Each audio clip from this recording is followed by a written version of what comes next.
Hi there, my name is Darren Thompson. I'm the Head of Product Development with RaceRx, and we wanted to take just a couple of minutes today to tell you why we think RaceRx is so special and how it's different from almost every other endurance drink out there on the market today. The original goal of RaceRx was to create an endurance fuel that could power an athlete through an extreme endurance event like a full Ironman triathlon. And it's been engineered from the ground up to do exactly that. And for that reason, it is completely different to everything else on the market today. So what makes RaceRx different? There's really four components to the drink. There's the energy source, which is probably the single most important one and what really separates it from everything else out there on the market. Secondly, there's the hydration salts, the electrolytes. We include a B vitamin complex, and we use a prophylactic anti-inflammatory. I'm going to take a couple of minutes just to tell you about each one of those pieces. If you look at the ingredients in just about all of the other endurance fuels out there on the market today, you're going to find that they use maltodextrin and simple sugars to provide energy to an athlete.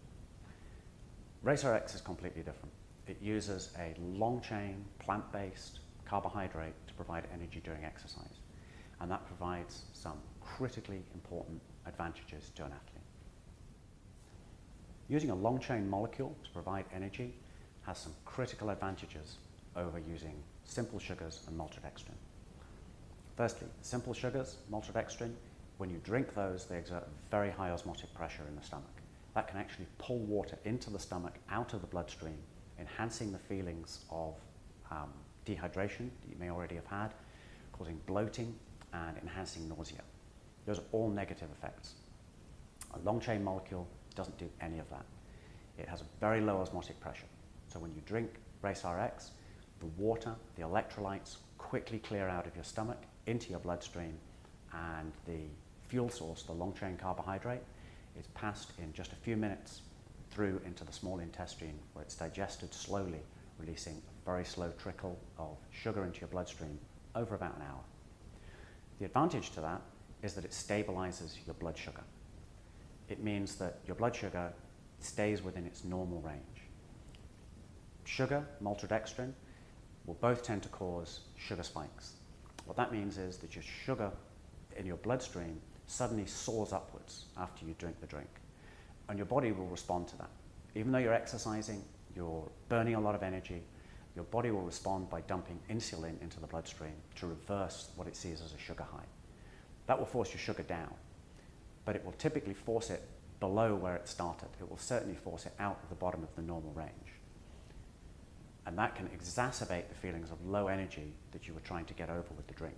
It also forces your metabolism into a flip-flop mode, where it's running in one direction to put more sugar into the bloodstream to power you through your activity, but it's then being switched around to run the other way and store sugar into cells to get it out of the bloodstream. That flip-flopping does nothing to help your race times. RaceRx, with a long-chain, complex carbohydrate, is digested slowly in the bloodstream, is digested slowly in the small intestine, releases a slow supply of sugar into the bloodstream, and helps to stabilize your blood sugar. Keeps you feeling good, keeps you feeling stronger for longer. RaceRx uses a different composition of electrolytes to what you're going to find in most other endurance drinks. We use a much higher level of potassium in relation to sodium, which is supported by all the scientific literature. Potassium is the critical electrolyte when it comes to preventing cramp and muscular stiffness during long periods of exercise. We also include two minor electrolytes, calcium and magnesium, that you won't find in a lot of other drinks. These are two electrolytes that are also involved in muscular contraction and relaxation, along with the typical sodium and potassium, and we include them for good measure. If you have too much of these, it doesn't really matter, but if you start to run low, you're going to run into the same kind of cramping issues as you would if you run low on sodium and on potassium. Most other drinks only use sodium and potassium. We include all four.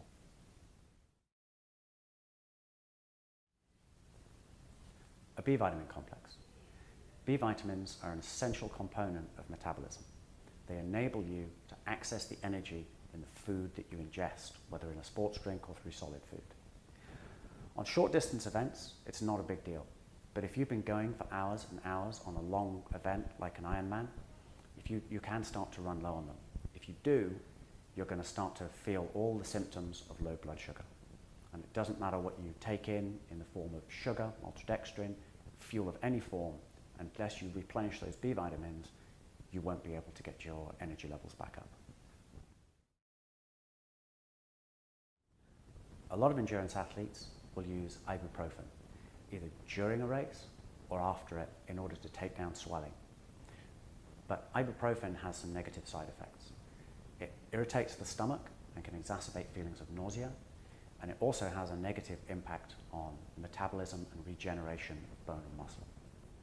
Bromelain is a natural, plant-based anti-inflammatory with none of the side effects of ibuprofen. Taken prophylactically during a race, it's going to help to reduce swelling and take down the aches and pains associated with hours of continuous exercise. It makes the last part of the race a lot more comfortable, and it's going to help to improve your times.